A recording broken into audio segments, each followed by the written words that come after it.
The following is a special presentation of Tony Kurre Radio.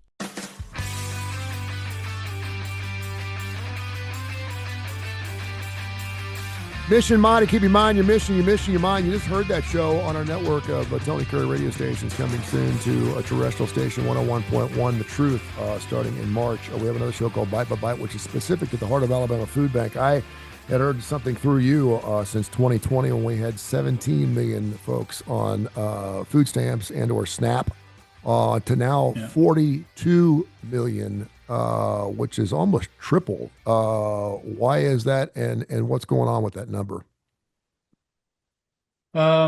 It's probably, well, it's not just one thing. I think part of what COVID did and the push to keep everybody at home and, destroyed a lot of businesses, and a lot of people got started and they increased SNAP and eligibility and put more money in it just for those reasons, because I think there was a legitimate increase. It was measured by Feeding America that 60 million people stood in a food line, and that's 1 in 5 people, or 1 in 6 people stood in a food line during COVID. And but coming out of that, here it's always difficult once you turn the spigot on. And it was interesting because this actually happened this week. We just got some guys down. So when Trump came in, he issued an executive order, the largest about the TFAP program. Now, the TFAP program is the largest USDA food program, and that stands for the Emergency Food Assistance Program. And basically, what they do is they send us a few million pounds of food, millions of pounds of food every year. And they distribute this through Feeding America through the food banks primarily. And then we get that and we distribute it out to the communities like we do. Of course, it's like I said, it accounts for about 30% of our food. Well, Trump, when he came in 25, said he did an executive order that said you cannot use TFAP food to serve non-citizens.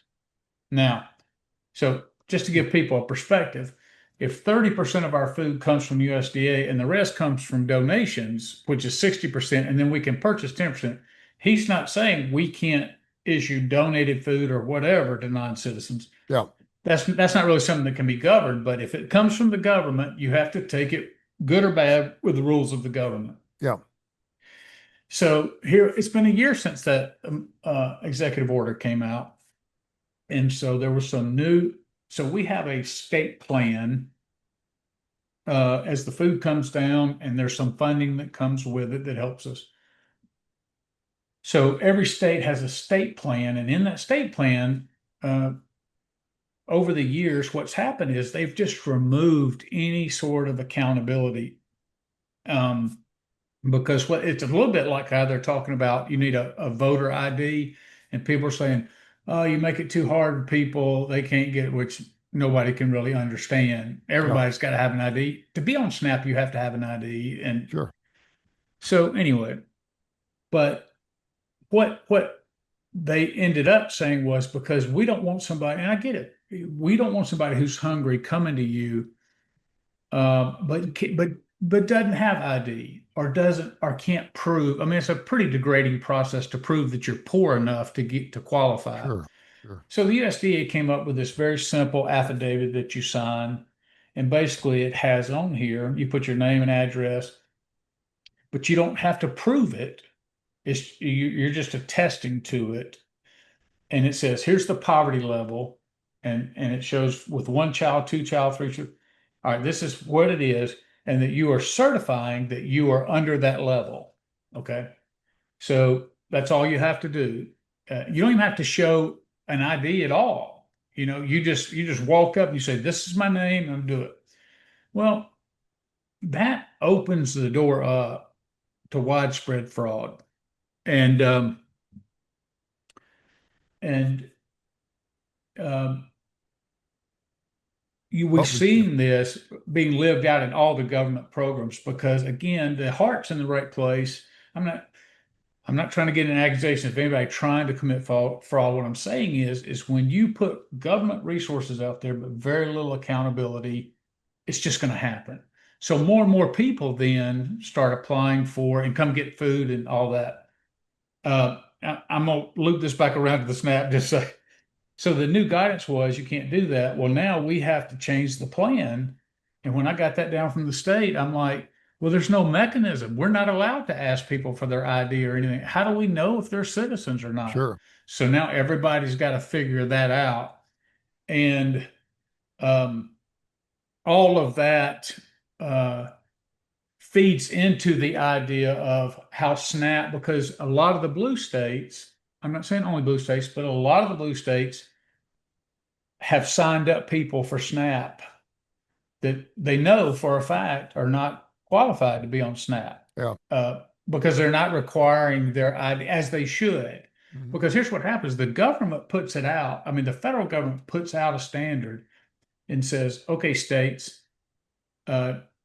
you tell us how many people you have, and it's up to you to verify that their ID and all that."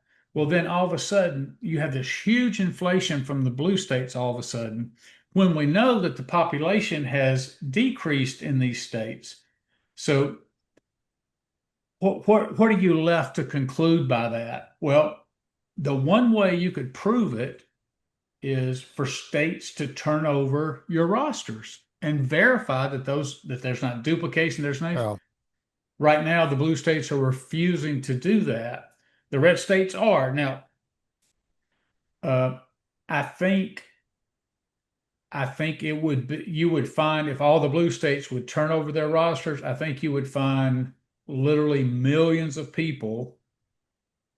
But let me say this, that does not account for all of it.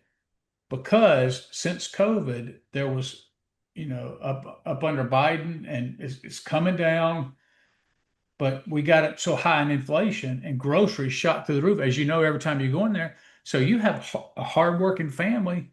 It doesn't matter what state they're living. They're a hardworking family. They're going in. Well, guess what? They just can't afford. If they got a family of 2, 3, 4 kids, they can't get the same level of food that they once could. Yeah. So now there's one thing based about on this. So all of that, it elevates up the challenges related to SNAP, related to food banking, related to government assistance, whether it's monetary or whether it's through food assistance.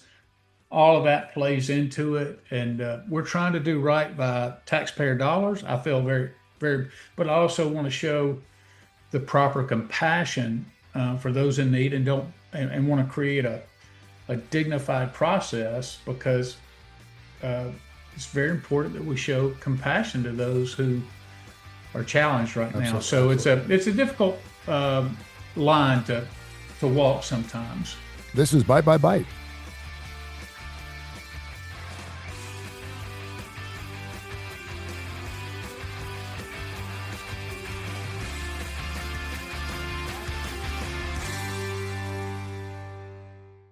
This has been a special presentation of Tony Kurre Radio.